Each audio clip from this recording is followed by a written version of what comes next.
Bonjour et bienvenue dans cette nouvelle vidéo. Aujourd'hui, je vais vous parler d'une chose, et bien de la différence qu'il y a entre célibataire, marié, divorcé, en union libre, etc.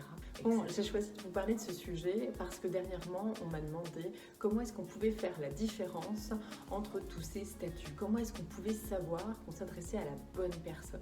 Voilà, pour éviter de se tromper et puis surtout savoir s'il y avait vraiment une différence.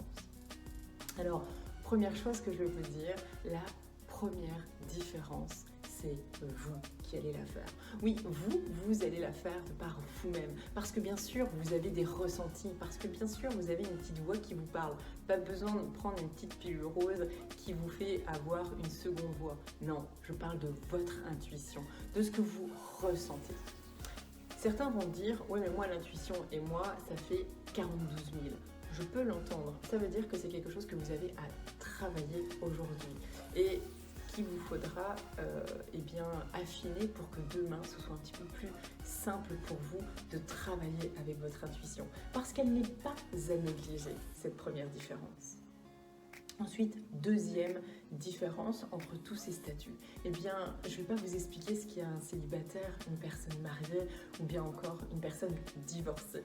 Non, la différence, eh bien, c'est la personne qui le fera également pour vous. Là, vous n'avez rien à faire. Une personne qui s'intéresse à vous, qui vous pose des questions, qui échange avec vous, qui partage avec vous, c'est une personne, eh bien, qui est libre. En tous les cas, elle est libre dans ses mouvements, elle est libre dans sa tête, elle est libre dans son cœur, dans ses pensées, au moment où elle partage avec vous.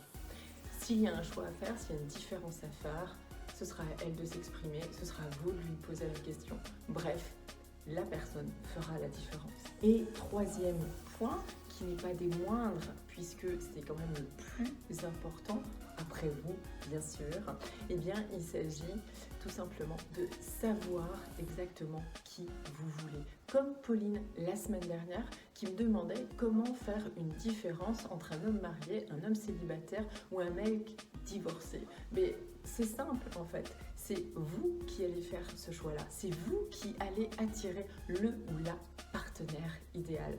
Mais oui, parce que quand on sait exactement qui l'on incarne, qui on souhaite attirer, eh bien, on a juste ensuite le choix de choisir et d'aimer la bonne personne. Et là, la question ne se pose pas. Parce que ce n'est pas un statut qui va faire toute la différence. Je ne suis pas en train de vous dire que si c'est un homme marié, c'est parfait, c'est parce que vous l'avez choisi. Non. Si vous choisissez et tombez, je dirais comme Jessica, souvent sur des personnes mariées, déjà prises, ou tout du moins déjà en concubinage, ou qui sont déjà dans une relation, depuis longtemps ou pas, eh bien sachez que c'est parce que vous avez très certainement quelque chose à travailler qui va bien au-delà du simple fait que la personne soit mariée. Il y a un challenge, il y a quelque chose derrière, il y a quelque chose qui vous permet d'être un peu plus libre peut-être. Alors je ne vais pas creuser dans cette vidéo, mais c'est une différence qu'il faudrait faire et encore quelque chose à travailler sur vous, bien entendu. Donc vous l'aurez compris. 1, c'est vous qui faites la différence. 2, si vous savez qui vous cherchez, alors vous saurez quelle différence il y a à faire. Et 3, eh bien, c'est la personne qui, elle, saura partager avec vous, échanger et vous montrer si elle est ou non disponible pour vous. Quand vous aussi, vous avez envie de l'être pour lui ou pour elle. Voilà, ce sera mon astuce d'aujourd'hui. Je vous retrouve la semaine prochaine pour une nouvelle vidéo. À très bientôt. Ciao, ciao.